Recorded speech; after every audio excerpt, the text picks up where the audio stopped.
Hello दोस्तों, welcome to KKC classes. कैसे हो आप लोग? उम्मीद करता हूँ स्वस्थ होंगे और अपनी लाइफ को एंजॉय कर रहे होंगे। दोस्तों, आज हम लोग क्लास 12th का टॉपिक पढ़ने वाले हैं, ईंट, मनके तथा अस्थियाँ।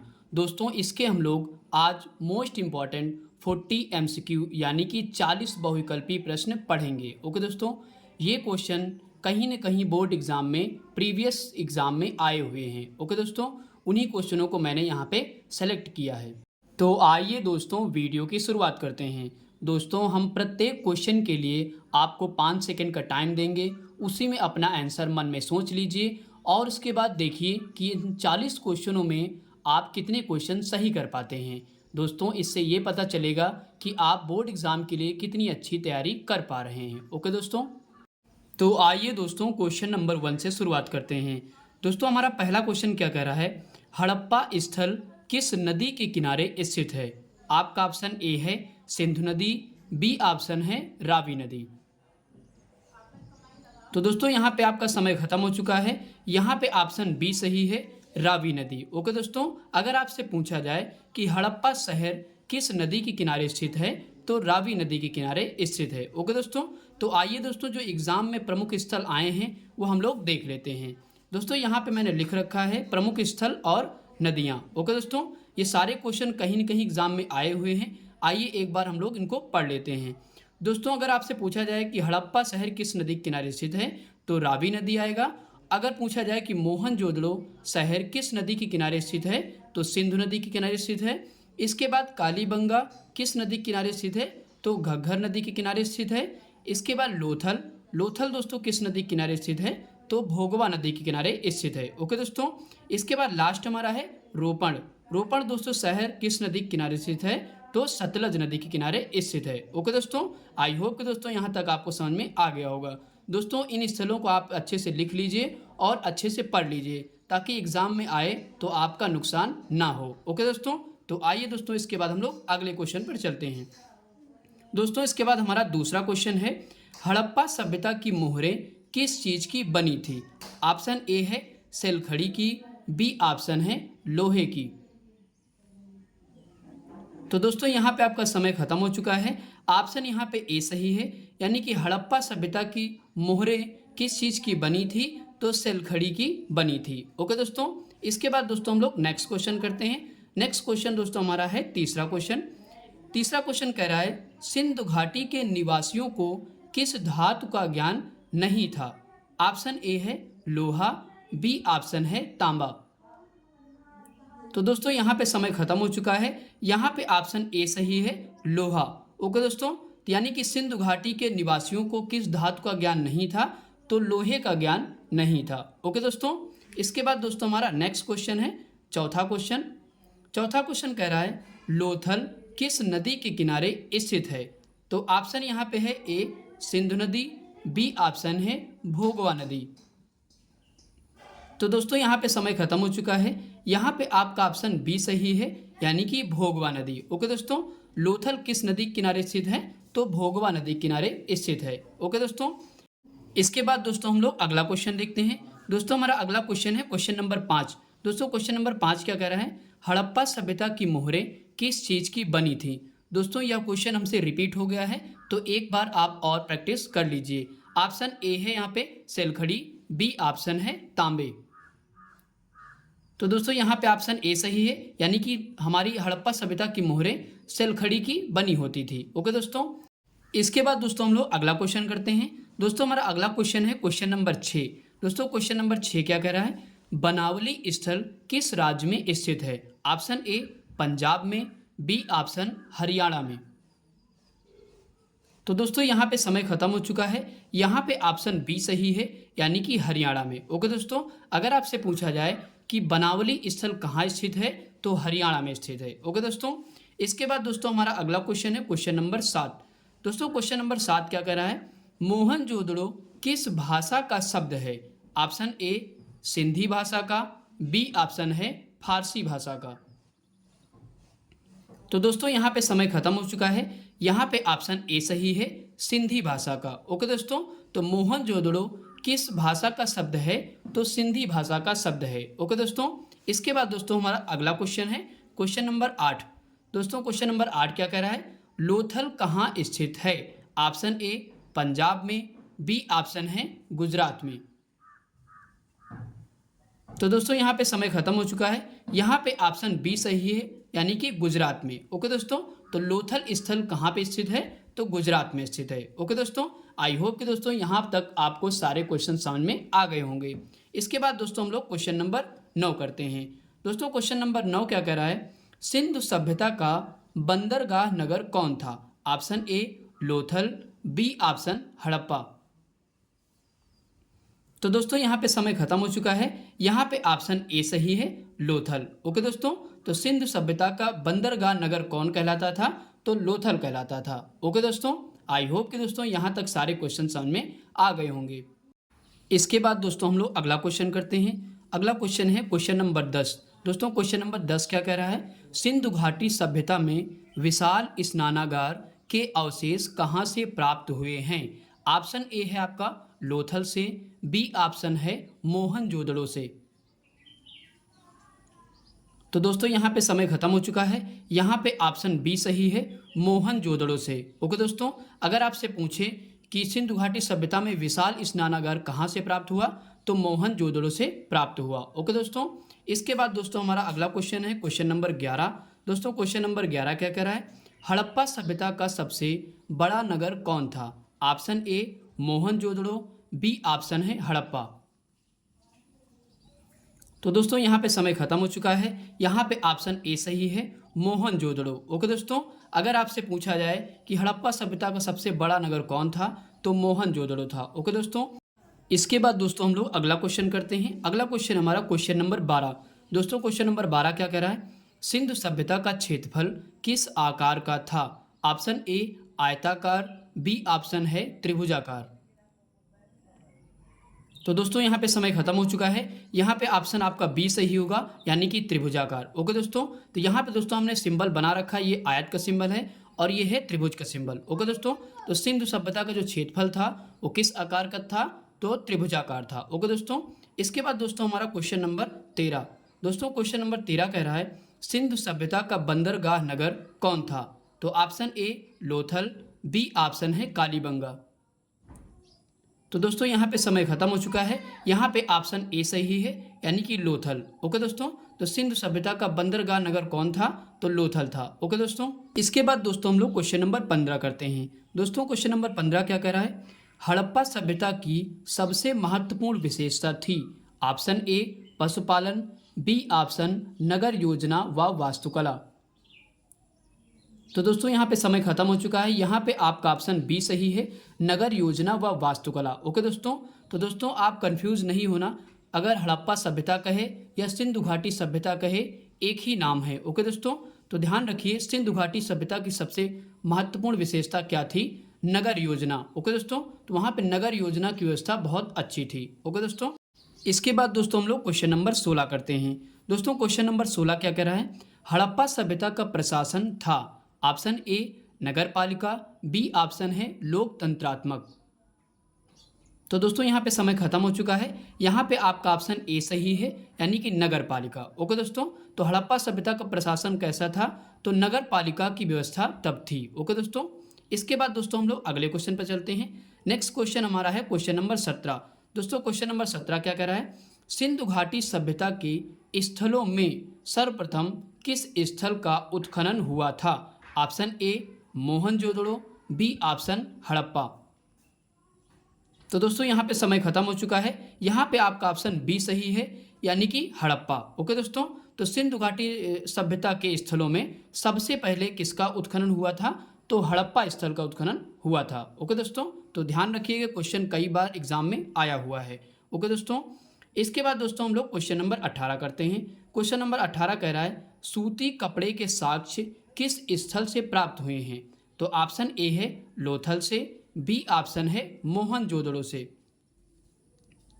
तो दोस्तों यहाँ पे आपका समय खत्म हो चुका है, यहाँ पे ऑप्शन बी सही है, मोहनजोदड़ो से। ओके दोस्तों, तो सूती कपड़े के साक्ष्य कहाँ से प्राप्त हुए हैं? तो मोहनजोदड़ो से। ओके दोस्तों, इसके बाद दोस्तों हम लोग क्वेश्चन नंबर 19 करते हैं। दोस्तों क्वेश्चन नंबर 19 क्या कह रहा है, कालीबंगा भारत के किस राज्य में स्थित है? ऑप्शन ए राजस्थान में, बी ऑप्शन है गुजरात में। तो दोस्तों यहाँ पे समय खत्म हो चुका है। यहाँ पे ऑप्शन ए सही है, राजस्थान में। ओके दोस्तों, अगर आपसे पूछा जाए कि कालीबंगा भारत के किस राज्य में स्थित है, तो राजस्थान में स्थित है। ओके दोस्तों, आइए दोस्तों कुछ प्रमुख स्थल देख लेते हैं जो आपके एग्जाम में कई बार पूछे गए हैं। ओके दोस्तों, तो यहाँ पे दोस्तों मैंने एक लिस्ट लिख रखी है, तो आइए देख लेते हैं। तो दोस्तों अगर पूछा जाए आपसे कि लोथल किस राज्य में स्थित है, तो गुजरात में स्थित है। ओके दोस्तों, लोथल कहाँ स्थित है? गुजरात में। इसके बाद अगर पूछा जाए कि कालीबंगा कहाँ पे स्थित है, तो राजस्थान में स्थित है। इसके बाद हड़प्पा पाकिस्तान में स्थित है। मोहनजोदड़ो पाकिस्तान में स्थित है। ओके दोस्तों, धौलावीरा कहाँ स्थित है, तो गुजरात में स्थित है। ओके दोस्तों, इसके बाद बनावली स्थल जो है वो कहाँ स्थित है, तो हरियाणा में स्थित है। ओके दोस्तों, ये दोस्तों आप अपनी कॉपी में कहीं अच्छे से लिख लीजिए ताकि एग्जाम में आए तो आपका नुकसान ना हो। ओके दोस्तों, आइए दोस्तों हम लोग अगले क्वेश्चन पर चलते हैं। दोस्तों इसके बाद हमारा अगला क्वेश्चन है क्वेश्चन नंबर 20। दोस्तों क्वेश्चन नंबर 20 क्या कह रहा है? कालीबंगा किस नदी के किनारे स्थित है? तो ऑप्शन ए है घग्गर नदी, बी ऑप्शन है रावी नदी। तो दोस्तों यहाँ पे समय खत्म हो चुका है। यहाँ पे आपका ऑप्शन ए सही है, घग्गर नदी। ओके दोस्तों, अगर आपसे कहे कि कालीबंगा कौन सी नदी के किनारे स्थित है, तो घग्गर नदी के किनारे स्थित है। ओके दोस्तों, आई होप कि दोस्तों यहाँ तक आपको सारे क्वेश्चन समझ में आ गए होंगे। इसके बाद दोस्तों हम लोग क्वेश्चन नंबर 21 करते हैं। दोस्तों क्वेश्चन नंबर 21 क्या कह रहा है? सिंधु सभ्यता का किस देश के साथ व्यापारिक संबंध नहीं था? ऑप्शन ए है Mesopotamia, Iran, Afghanistan, B option है चीन। तो दोस्तों यहाँ पे समय खत्म हो चुका है। यहाँ पे ऑप्शन बी सही है, यानी कि चीन। दोस्तों अगर आपसे पूछा जाए कि सिंधु सभ्यता में किस देश के साथ व्यापारिक संबंध नहीं था, तो चीन के साथ नहीं था। ओके दोस्तों, और किसके किसके साथ था? तो मेसोपोटामिया के साथ था, ईरान के साथ था और अफगानिस्तान के साथ व्यापारिक संबंध थे। ओके दोस्तों, इसके बाद दोस्तों क्वेश्चन नंबर 22 करते हैं। दोस्तों क्वेश्चन नंबर 22 क्या कह रहा है? सिंधु वासियों के प्रमुख देवता कौन थे? Option A Pashupati Mahadev, B option है इंद्र।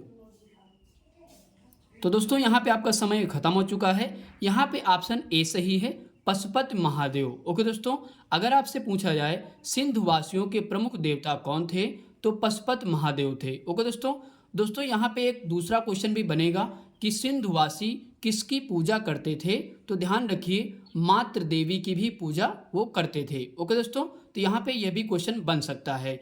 इसके बाद दोस्तों हम लोग अगले क्वेश्चन पे चलते हैं। इसके बाद दोस्तों क्वेश्चन नंबर 23 करते हैं। क्वेश्चन नंबर 23 क्या कह रहा है? कौन सा स्थल मृतकों का टीला के रूप में जाना जाता है? ऑप्शन ए हड़प्पा को, बी ऑप्शन है मोहनजोदड़ो को। तो दोस्तों यहाँ पे ऑप्शन बी सही है, मोहनजोदड़ो को। ओके दोस्तों, यह क्वेश्चन बहुत बार एग्जाम में आया हुआ है। मृतकों का टीला किसको कहते हैं, तो मोहनजोदड़ो को कहते हैं। ओके दोस्तों, इसके बाद नेक्स्ट क्वेश्चन हमारा है 24 नंबर क्वेश्चन। 24 नंबर क्वेश्चन कह रहा है सिंधु सभ्यता में समाज का स्वरूप था? ऑप्शन ए मातृ सत्तात्मक, बी ऑप्शन है पितृ सत्तात्मक। तो दोस्तों यहाँ पे समय खत्म हो चुका है। यहाँ पे ऑप्शन ए सही है, यानी कि मातृ सत्तात्मक। ओके दोस्तों, तो सिंधु सभ्यता में समाज का स्वरूप कैसा था, तो मातृ सत्तात्मक था। ओके दोस्तों, इसके बाद दोस्तों हमारा अगला क्वेश्चन है क्वेश्चन नंबर 25। दोस्तों क्वेश्चन नंबर 25 क्या कह रहा है? सिंधु घाटी सभ्यता किसके समकालीन नहीं थी? आपका ऑप्शन ए है मिस्र की सभ्यता, बी ऑप्शन है चीन की सभ्यता। तो दोस्तों यहाँ पे आपका समय खत्म हो चुका है। यहाँ पे ऑप्शन बी सही है, चीन की सभ्यता के। ओके दोस्तों, तो सिंधु घाटी सभ्यता किसके समकालीन नहीं थी, तो चीन की सभ्यता के समकालीन नहीं थी। ओके दोस्तों, इसके बाद दोस्तों हमारा क्वेश्चन नंबर 26। दोस्तों क्वेश्चन नंबर 26 क्या कह रहा है? सिंधु घाटी सभ्यता के लोगों का मुख्य व्यवसाय क्या था? ऑप्शन ए कृषि, बी ऑप्शन है व्यापार। तो दोस्तों यहाँ पे समय खत्म हो चुका है। यहाँ पे आपका ऑप्शन ए सही है, कृषि। ओके दोस्तों, तो सिंधु घाटी सभ्यता के लोगों का मुख्य व्यवसाय क्या था, तो कृषि करते थे। ओके दोस्तों, इसके बाद दोस्तों हमारा अगला क्वेश्चन है question number 27।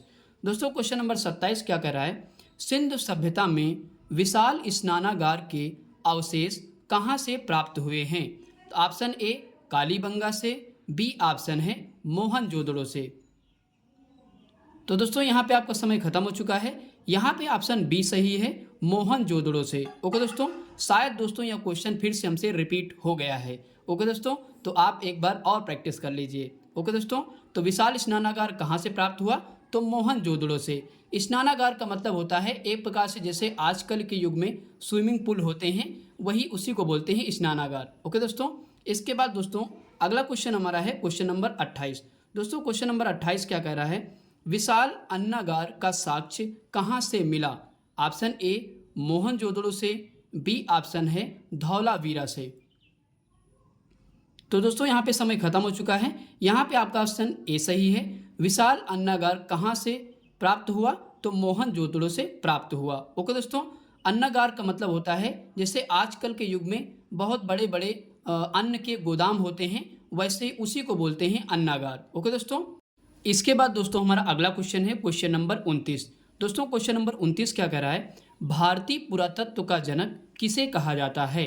Option A Alexander Cunningham को, बी ऑप्शन है जॉन मार्शल को। तो दोस्तों यहाँ पे आपका समय खत्म हो चुका है। यहाँ पे ऑप्शन ए सही है, अलेक्जेंडर कनिंघम को। ओके दोस्तों, अगर आपसे पूछा जाए भारतीय पुरातत्व का जनक किसे कहा जाता है, तो अलेक्जेंडर कनिंघम को कहा जाता है। ओके दोस्तों, ये क्वेश्चन पिछले साल आया हुआ है। ओके दोस्तों, तो ध्यान रखिएगा इस क्वेश्चन को। इसके बाद दोस्तों हमारा अगला क्वेश्चन है क्वेश्चन नंबर 30। दोस्तों क्वेश्चन नंबर 30 कह रहा है जुते हुए खेत का साक्ष्य कहाँ से प्राप्त हुआ? ऑप्शन ए राखीगढ़ी से, बी ऑप्शन है कालीबंगा से। तो दोस्तों यहाँ पे आपका समय खत्म हो चुका है। यहाँ पे ऑप्शन बी सही है, कालीबंगा से। ओके दोस्तों, तो जुते हुए खेत के साक्ष्य कहाँ से प्राप्त हुए? तो कालीबंगा से प्राप्त हुए। ओके दोस्तों, आई होप कि दोस्तों यहाँ तक सारे क्वेश्चन समझ में आ गए होंगे। इसके बाद दोस्तों हमारा अगला क्वेश्चन है क्वेश्चन नंबर 31। दोस्तों क्वेश्चन नंबर 31 कह रहा है हड़प्पा सभ्यता का सर्वाधिक मान्यता प्राप्त काल है। ऑप्शन ए 2500 ईसा पूर्व से 1750 ईसा पूर्व तक, बी ऑप्शन है 2800 ईसा पूर्व से 2000 ईसा पूर्व तक। तो दोस्तों यहाँ पे आपका समय खत्म हो चुका है। यहाँ पे ऑप्शन ए सही है, 2500 ईसा पूर्व से 1750 ईसा पूर्व तक सर्वाधिक मान्यता प्राप्त काल है। ओके दोस्तों, इसके बाद दोस्तों हमारा अगला क्वेश्चन है क्वेश्चन नंबर 32। दोस्तों क्वेश्चन नंबर 32 कह रहा है हड़प्पा सभ्यता का सर्वप्रथम खोजकर्ता कौन था? Option A Dayaram Sahni, B option है जॉन मार्शल। तो दोस्तों यहाँ पे समय खत्म हो चुका है। यहाँ पे ऑप्शन ए सही है, दयाराम साहनी। ओके दोस्तों, तो हड़प्पा सभ्यता का सर्वप्रथम खोजकर्ता कौन था? दयाराम साहनी थे। ओके दोस्तों, और इन्होंने कब किया था? तो 1921 में किया था। ओके दोस्तों, इसके बाद दोस्तों हमारा अगला क्वेश्चन है क्वेश्चन नंबर 33। दोस्तों क्वेश्चन नंबर 33 क्या कह रहा है? मोहनजोदड़ो का उत्खननकर्ता कौन था? Option A Rangnath Rao, B option है राखलदास बनर्जी। तो दोस्तों यहाँ पे आपका समय खत्म हो चुका है। यहाँ पे आपका ऑप्शन बी सही है, यानी कि राखलदास बनर्जी। ओके दोस्तों, तो मोहनजोदड़ो का उत्खननकर्ता कौन था? तो राखलदास बनर्जी थे। ओके दोस्तों, इसके बाद हमारा नेक्स्ट क्वेश्चन है क्वेश्चन नंबर 34। दोस्तों क्वेश्चन नंबर 34 कह रहा है सिंधु सभ्यता में घोड़े के अवशेष कहाँ से मिले हैं? ऑप्शन ए सुरकोटदा से, बी ऑप्शन है रोपड़ से। तो दोस्तों यहाँ पे समय खत्म हो चुका है। यहाँ पे आपका ऑप्शन ए सही है, यानी कि सुरकोटदा से। ओके दोस्तों, तो घोड़े के अवशेष कहाँ से प्राप्त हुए? तो सुरकोटदा से प्राप्त हुए। इसके बाद नेक्स्ट क्वेश्चन हमारा है क्वेश्चन नंबर 35। दोस्तों क्वेश्चन नंबर 35 कह रहा है सिंधु सभ्यता किस प्रकार की सभ्यता थी? ऑप्शन ए ग्रामीण सभ्यता थी, बी ऑप्शन है नगरीय सभ्यता थी। तो दोस्तों यहाँ पे समय खत्म हो चुका है। यहाँ पे आपका ऑप्शन बी सही है, यानी कि नगरीय सभ्यता थी। ओके दोस्तों, तो सिंधु सभ्यता किस प्रकार की सभ्यता थी? तो नगरीय सभ्यता थी। इसके बाद दोस्तों हम लोग क्वेश्चन नंबर 36 पे आते हैं। दोस्तों क्वेश्चन नंबर 36 क्या कह रहा है? सिंधु सभ्यता में नगरों तथा घरों को बनाने के लिए किस पद्धति को अपनाया गया था? तो ऑप्शन दोस्तों यहाँ पे मैंने दूसरा नहीं लिखा है, तो ध्यान रखिएगा यही ऑप्शन सही है। ओके दोस्तों, तो ग्रिड पद्धति यानी कि ग्रिड प्रणाली तब अपनाई गई थी सिंधु सभ्यता में नगरों तथा घरों को बनाने के लिए। ओके दोस्तों, तो ध्यान रखिएगा ये क्वेश्चन बहुत ही महत्वपूर्ण है। इसके बाद दोस्तों अगला क्वेश्चन है क्वेश्चन नंबर 38। दोस्तों क्वेश्चन नंबर 38 क्या कह रहा है? मोहनजोदड़ो की सबसे बड़ी इमारत कौन सी है? ऑप्शन ए अन्नागार, बी ऑप्शन है स्नानागार। तो दोस्तों यहाँ पे समय खत्म हो चुका है। यहाँ पे ऑप्शन आपका ए सही है, यानी कि अन्नागार। ओके दोस्तों, तो मोहनजोदड़ो की अगर आपसे पूछे कि सबसे बड़ी इमारत कौन सी है तो अन्नागार है। ओके दोस्तों, यानी कि वही अनाज का जो स्टोर रूम होता था उसी को बोलते हैं अन्नागार। ओके दोस्तों, इसके बाद दोस्तों हमारा अगला क्वेश्चन है क्वेश्चन नंबर 39। क्वेश्चन नंबर 39 कह रहा है लोथल स्थल के उत्खननकर्ता कौन थे? Option A Dayaram Sahni, B option है रंगनाथ राव। तो दोस्तों यहाँ पे समय खत्म हो चुका है। यहाँ पे आपका ऑप्शन बी सही है, यानी कि रंगनाथ राव। ओके दोस्तों, तो लोथल स्थल का उत्खननकर्ता अगर पूछा जाए तो आपको रंगनाथ राव बताना है। ओके दोस्तों, इसके बाद दोस्तों हमारा अगला क्वेश्चन है क्वेश्चन नंबर 40। दोस्तों क्वेश्चन नंबर 40 कह रहा है सिंधु घाटी सभ्यता की जुड़वा राजधानी थी? Option A Harappa Mohenjodaro, B option है हड़प्पा लोथल। तो दोस्तों यहाँ पे आपका समय खत्म हो चुका है। यहाँ पे ऑप्शन ए सही है, हड़प्पा मोहनजोदड़ो। ओके दोस्तों अगर आपसे पूछा जाए सिंधु घाटी सभ्यता की जुड़वा राजधानी के रूप में कौन जाना जाता है तो ऑप्शन ए सही होगा, हड़प्पा मोहनजोदड़ो को जाना जाता है। ओके दोस्तों, आई होप कि दोस्तों ये सारे क्वेश्चन आपको समझ में आ गए होंगे। आइए दोस्तों एक हम लोग डायग्राम देख लेते हैं सिंधु घाटी सभ्यता का। दोस्तों अगर सिंधु घाटी सभ्यता में इससे क्वेश्चन बनता है तो बाहर ना जाए। ओके दोस्तों, तो दोस्तों यहाँ पे क्वेश्चन कैसे बनेगा? क्वेश्चन आपसे पूछेगा कि सिंधु घाटी सभ्यता की उत्तरी सीमा कौन सी है, तो आप बताइएगा मांडा। ओके दोस्तों, तो दोस्तों मांडा कहाँ है? जम्मू कश्मीर में है। ओके दोस्तों, अगर आपसे पूछे कि सिंधु घाटी सभ्यता की दक्षिणी सीमा कौन सी है तो दैमाबाद। दैमाबाद दोस्तों कहाँ है? तो महाराष्ट्र में है। ओके दोस्तों, अगर आपसे पूछे कि सिंधु घाटी सभ्यता की पूर्वी सीमा कौन सी है तो आलमगीरपुर है। ओके दोस्तों, आलमगीरपुर कहाँ पड़ता है? उत्तर प्रदेश में पड़ता है। ओके दोस्तों, अगर आपसे पूछे कि पश्चिमी सीमा कौन सी है सिंधु घाटी सभ्यता की तो आप बताइएगा सुत कांगे डोर। ओके दोस्तों, तो सुत कांगे डोर कहाँ पड़ता है? बलूचिस्तान। बलूचिस्तान कहाँ पड़ता है दोस्तों? तो पाकिस्तान में पड़ता है। ओके दोस्तों, तो आई होप कि दोस्तों ये डायग्राम आपको समझ में आ गया होगा। ओके दोस्तों ये सारे क्वेश्चन कहीं न कहीं बोर्ड एग्जाम में आए हुए हैं।